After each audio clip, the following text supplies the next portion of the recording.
7 फरवरी 2021 पुरानी दिल्ली का चावड़ी बाजार इलाका।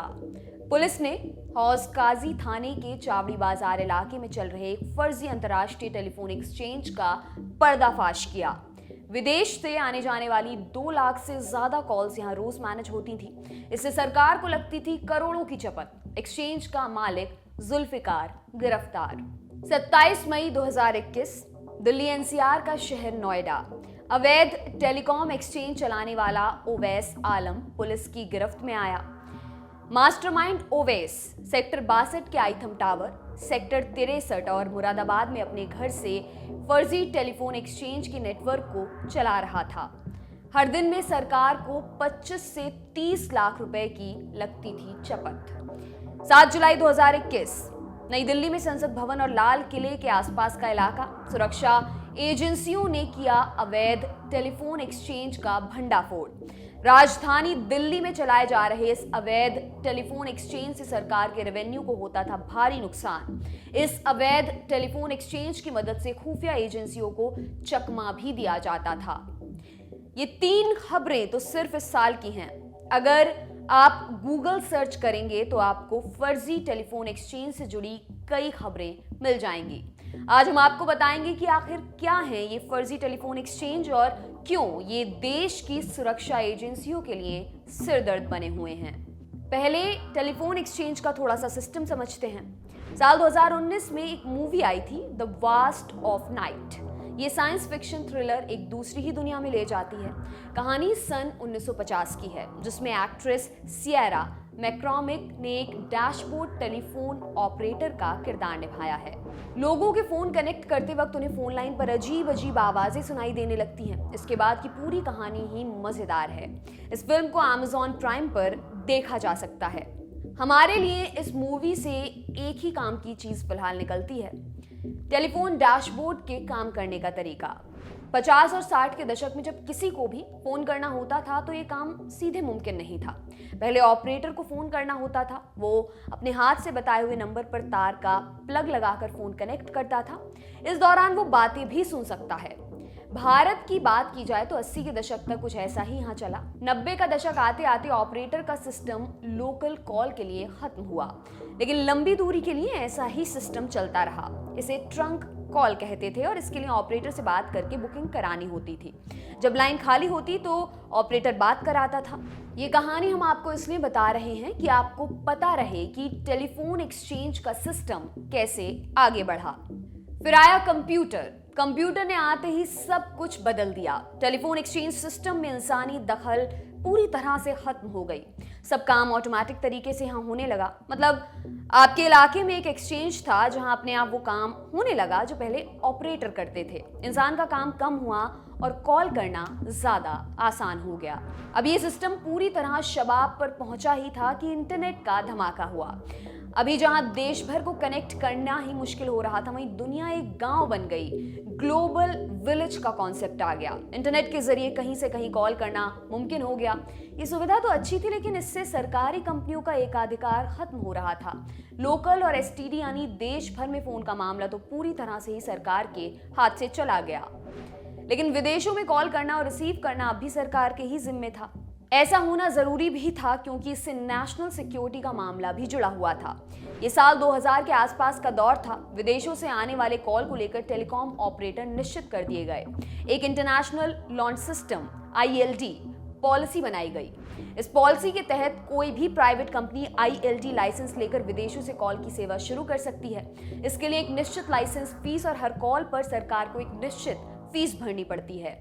मतलब ये कि IST कॉल रूट के जरिए जो भी कॉल होगी उसकी कमाई का एक हिस्सा सरकार को मिलना तय हुआ।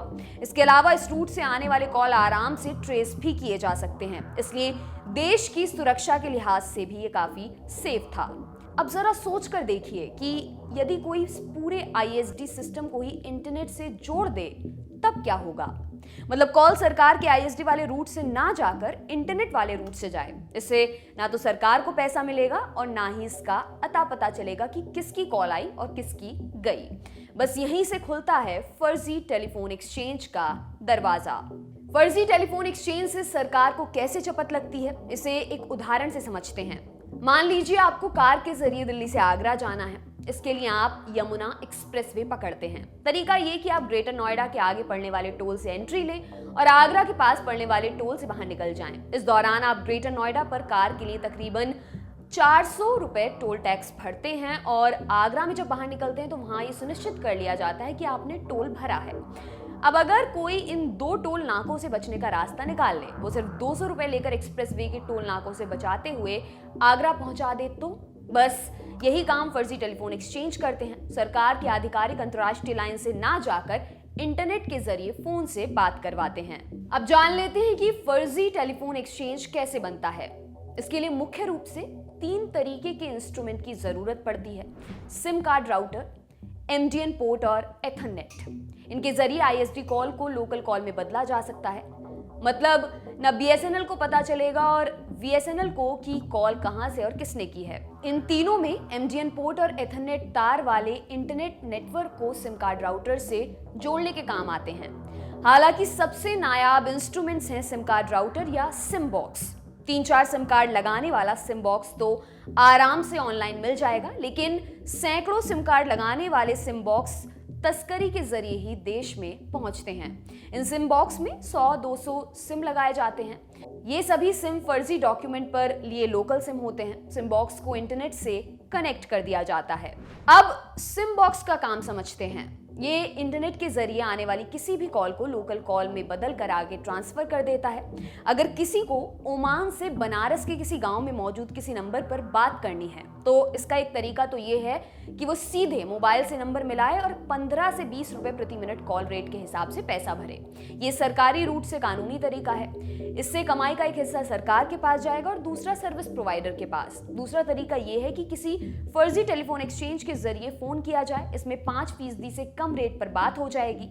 मतलब सरकार को लगी पूरी चपत और पूरा पैसा गया फर्जी टेलीफोन एक्सचेंज वाले की जेब में। ये मुमकिन कैसे होता है? हमने इस बारे में टेलीकॉम डिपार्टमेंट के एक सीनियर अधिकारी से बात की। उन्होंने नाम न बताने की शर्त पर हमें बताया इसके पीछे वो इंस्ट्रूमेंट्स हैं जो फर्जी टेलीफोन एक्सचेंज चलाने वाले इस्तेमाल करते हैं। ये इंस्ट्रूमेंट खुले मार्केट में उपलब्ध नहीं है। ज्यादातर चीन से भारत आते हैं। सब स्मगलिंग और ब्लैक मार्केट के जरिए भारत पहुंचता है। ठगों तक ये आराम से पहुंच रहे हैं तो इसका जिम्मेदार कौन है? इसे आम क्राइम की तरह नहीं देखना चाहिए। सिमबॉक्स के जरिए कॉल करने वाले की लोकेशन और बातचीत को ट्रेस करना लगभग नामुमकिन है। ऐसे में देश के दुश्मनों के लिए वरदान साबित होता है। सुरक्षा एजेंसियों की सख्ती से ही इस पर लगाम लगेगी। दिल्ली पुलिस के स्पेशल सेल से जुड़े एक पुलिस अधिकारी का कहना है कि डिपार्टमेंट के लिए सिरदर्द बना हुआ है। उन्होंने हमें बताया, हम भारत में मौजूद उस व्यक्ति तक तो आसानी से पहुंच जाते हैं जिसके पास इंटरनेशनल कॉल आई, लेकिन जिसने इंटरनेशनल कॉल किया उसका पता नहीं लगाया जा सकता क्योंकि इस कॉल को सुरक्षा एजेंसियां ट्रैक नहीं कर सकती। इसे सुरक्षा के लिहाज से बड़ा खतरा माना गया है। प्रोफेशनल सिम बॉक्स का इन लोगों के हाथ लगना भी चिंता की बात है। अब आपको ये भी बताते हैं कि ये फर्जी टेलीफोन एक्सचेंज काम कैसे करती हैं। फर्जी टेलीफोन एक्सचेंज में कॉल करने के लिए सबसे पहले एक मोबाइल ऐप डाउनलोड करना होता है। ये ऐप पहले से प्ले स्टोर पर मौजूद है। ऐसा इसलिए कि भारत में भले ही इस तरह के ऐप का इस्तेमाल बैंड हो, लेकिन दुनिया के कई देशों में इन्हें मान्यता मिली हुई है। वैसे तो ऐसे कई ऐप है, लेकिन उनमें से एक पॉपुलर ऐप है TP smart. Mobile app TP smart को विदेश में बैठा कॉलर अपने मोबाइल पर लोड करता था। उसे एक कोड मिलता था जिसकी जानकारी सभी एक्सचेंज चलाने वालों को होती है। विदेश में बैठा यूजर जब भी अपने फोन से इंडिया के किसी नंबर पर कॉल करता था तो वो कॉल सिम बॉक्स पर आती थी। इंटरनेट से आई कॉल इस मशीन में लगे दर्जनों सिमों के जरिए लोकल कॉल में कन्वर्ट हो जाती है। जो फोन रिसीव कर रहा है उसे फोन नंबर लोकल ही दिखाई देगा। विदेश में बैठे कॉल करने वाले को प्रति मिनट मात्र 60 से 70 पैसे ही खर्च करने पड़ते हैं, जबकि उस इंटरनेशनल कॉल के लिए 15 से 20 रुपए प्रति मिनट के रेट तय हैं। फर्जी टेलीफोन एक्सचेंज चलाने वालों को उनके एक्सचेंज में आई इंटरनेशनल कॉल्स के मुताबिक पेमेंट कर दिया जाता है। इसे अक्सर बड़े शहरों में बैठकर कुछ लोग ऑपरेट करते हैं और हर फर्जी एक्सचेंज से की गई कॉल के हिसाब से उसे पेमेंट कर देते हैं। कई बार ये पेमेंट हवाला के जरिए भी किए जाते हैं। मतलब विदेश में कोई और डॉलर में पैसे रिसीव करता है और इंडिया में रुपए में पेमेंट कर देता है। आपके लिए तमाम जानकारी जुटाई है हमारे साथी अमित ने। मेरा नाम है दिव्यांशी। देखते रहिए दी लल्लन टॉप। शुक्रिया।